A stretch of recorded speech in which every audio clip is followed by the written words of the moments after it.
coppia inedita. La musica è stata scritta da Salvatore Gambardella, che era un musicista orecchista tra i più celebri.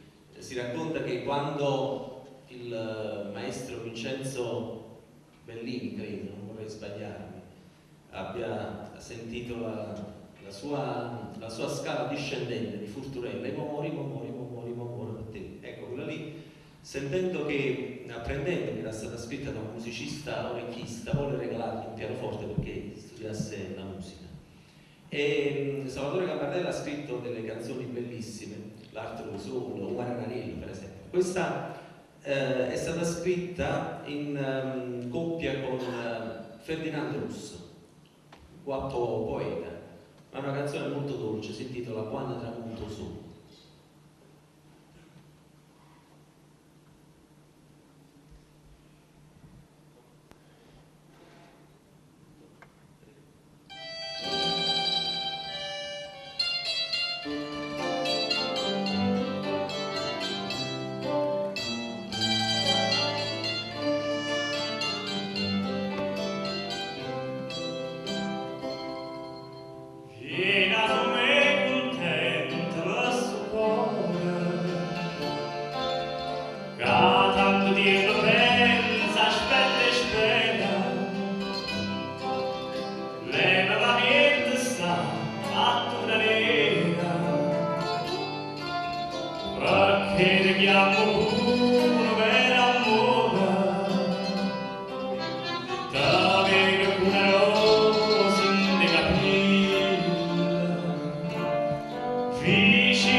Grazie.